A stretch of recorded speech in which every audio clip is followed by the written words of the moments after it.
If you go inside, they will show you many, many symbols. They won't tell you what they are. For example, here are all the hats and regalia that are worn by the various officers in the Masonic Lodge.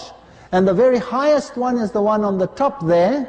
So I'll only go into the details with the highest one. We don't have to go into them all. They're all Catholic symbols anyway. It doesn't really make much difference.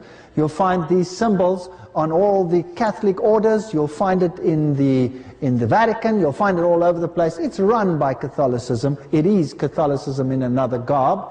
And here it is enlarged for you. This is the hat of the Sovereign Grand Commander, Southern Jurisdiction, donated by whoever. All right. On top, you have this symbol over here, all these strange crosses. That is the symbol of Baphomet.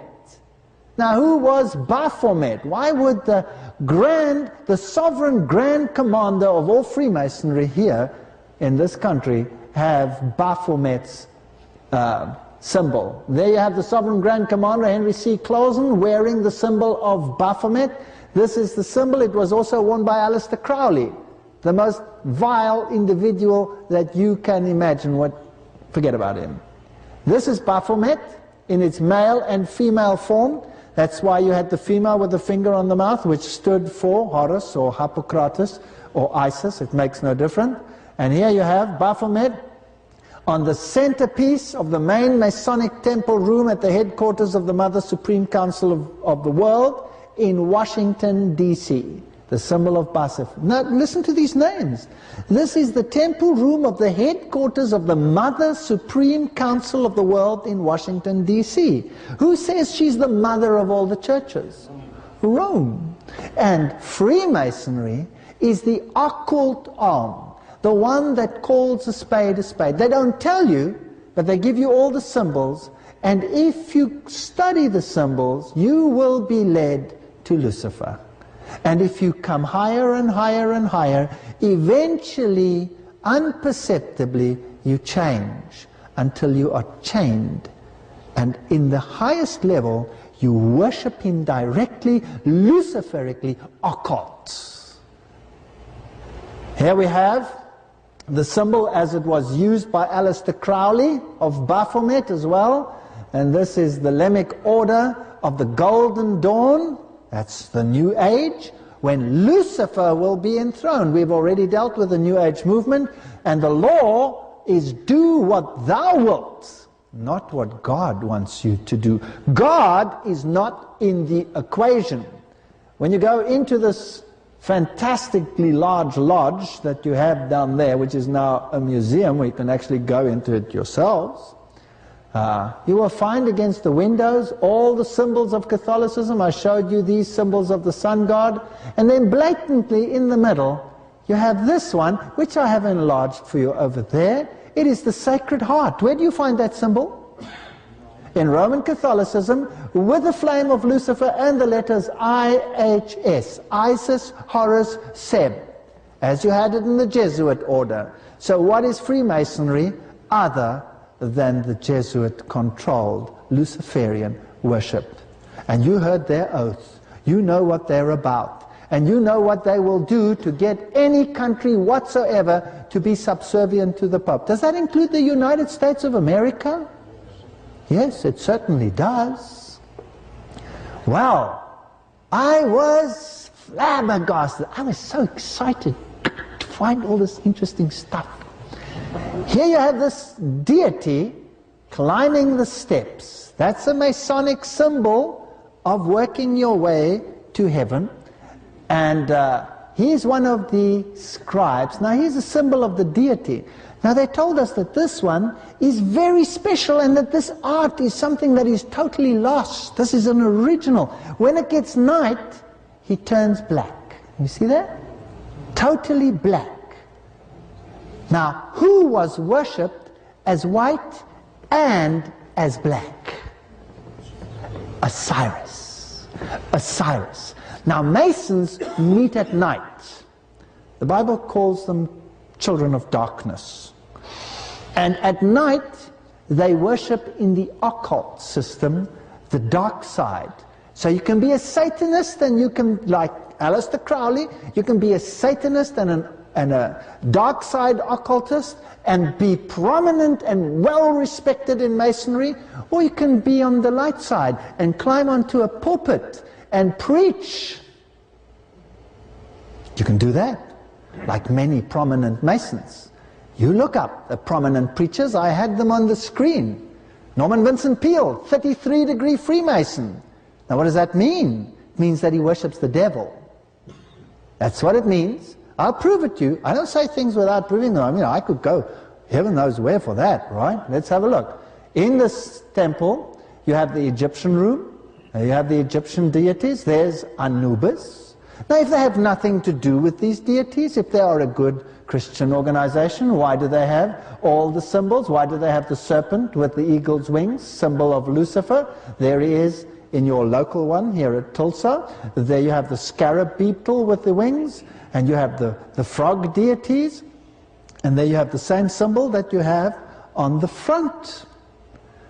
The Syrian room, where you have the winged cherub, symbol of Lucifer, and all the symbols of sun worship, the bowing down to the solar rays, all the pentagrams and the pentagons, all of them come from ancient worship. And this man over here, who's that? That's Albert Pike. Now, he was the general of the southern region. There you have his all-seeing eye. My friend counted these over here, and he said there are 33 of them, and there are 13 over there, 33-degree Freemason, and one of the great occultists of modern time, and the father of Scottish Rite Freemasonry here. He and Manzini divided it up. He was the one that was responsible for the theosophical side, in other words, the occult secret religion, and Mazzini was responsible for the political side, gaining control of the whole world for Roman Catholicism.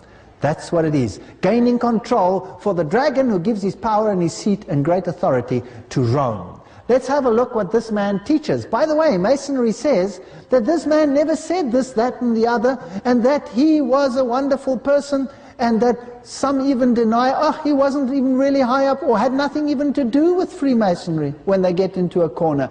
Well, I walked into this lodge, it is a museum, there he is, poof, when you walk in, and his quotes are all over the place. No point denying it anymore. Here's one of the first one. Albert Pike, Morals and Dogma. To study and seek to interpret correctly the symbols of the universe is the work of the sage, the philosopher. It is to decipher the writing of God. Now that's not the way the Bible says you should do it. In fact, that's the way the Bible condemns that you should do it. So who is his God? Well, do they associate themselves with him? Yes, they do. Here you have another, one of those stained windows. It says Albert Pike Lodge, number 162. No need denying that. Here's another quote. Here they have their scepter and their quote over there. I've enlarged it for you. You can see what it means. It says, in the Scottish Rite, the crown and the scepter symbolize a man's dominion over himself, his desires, his appetites and passions, and not over his fellow human beings, Albert Pike. So it symbolizes man's dominion over himself. Albert Pike, another one of these interesting costumes that they wear. You can see the solar deities. These are for all the various grades of Freemasonry. He says the history of man's thought is the only history worth much study. Not God, a history of man's thought. Here is the library in one of your local ones. There is the history of Freemasonry, and you have the pentagram with the rays emanating from it. The history of Freemasonry over there. They used to have a magazine which was called the New Age. That's what it was. But when the New Agers were confronted by Christians who saw that it was Luciferian, they quickly changed their name to Scottish Rite. One and the same. The New Age is derived from the Scottish Rite. Masonry controls the New Age movement. Masonry controls Wiccan witchcraft. Masonry controls Hollywood. There is not an organization in your country that's worth anything that's not controlled by them. Let's have a look at some of their other interesting quotes as you walk through and read what Masonry is about. Men resemble the gods in nothing so much as in doing good to their fellow creatures. So we resemble the gods. Pike says, knowledge is the most real and genuine of all human treasures. Paul calls it gnosis. That's what it is. The word knowledge there is gnosis, is the greatest treasure. That's what it says. Paul says it's gnosis, falsely so called. Let's put it beyond doubt. I have difficulty reading this. As it is in himself alone that man can find true and enduring happiness, so in himself alone can he find true and efficient consolation in misfortune. So where does the power lie? Do you get it from God or do you have it? You have it. That is man exalting himself over God. That is demonic. Here is their order of demole, with all the catastrophic solar symbols right over there. Demole, this wicked man with these wicked rituals of Satanism and sacrifice and sodomy and spitting and trampling on the cross, is a hero in Freemasonry. It's very interesting. And their crosses have the rose on it, symbol of Lucifer. There's another cross with a rose on it, symbol of Lucifer. All their symbolism, this is the Tau, the mystic Tau, symbol of Lucifer. And there you have the lion with eagle's wings, symbol of Babylon.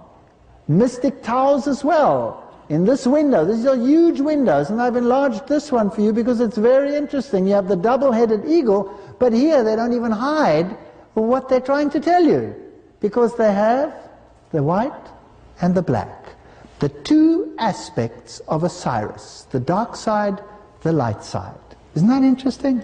Their god is Lucifer, the horn of fortune, which you will find is the symbol of many interesting organizations, including the symbol of the political party in South Africa that introduced apartheid. Isn't that interesting? All right. Over here, you have this symbol, this Eastern mystic symbol. This is the Islamic symbol. This is the Islamic sword.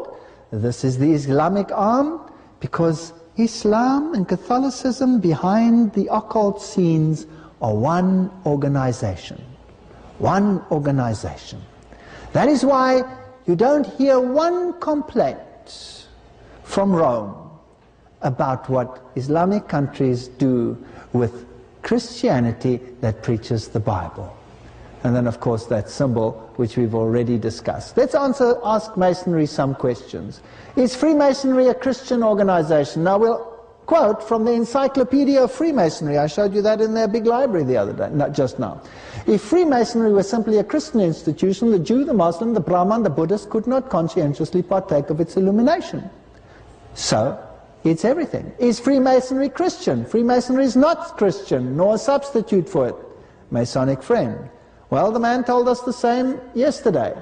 The true Mason is not creed-bound. He realizes with the divine illumination of the lodge, notice the language, that as a Mason his religion must be universal. Christ, Buddha, Mohammed, the man means but little, for he recognizes only the light and not the bearer. He worships at every shrine, bows before every altar, whether in the temple, mosque, cathedral, realizing with his true understanding the oneness of all spiritual truth. That's Manly Pan Mahal, 33-degree Freemason, the Lost Keys of Freemasonry, page 65. Well, folks, who are we worshipping here? Is it Jesus Christ or is it the other one? It's the other one. It's demonic. Whether they like it or whether they don't like it, it's demonic. Did you know that your whole state is controlled by them? It's run by them? The King James Version of the Bible is on the altars of the Masonic lodges. Isn't that proof that Masonry is based upon the Bible? That's what they tell the first 3 degrees of Freemasonry and right up to the 17th. Masonry has nothing to do with the Bible. It is not founded upon the Bible, for if it were, it would not be Masonry, it would be something else, the digest of Masonic law.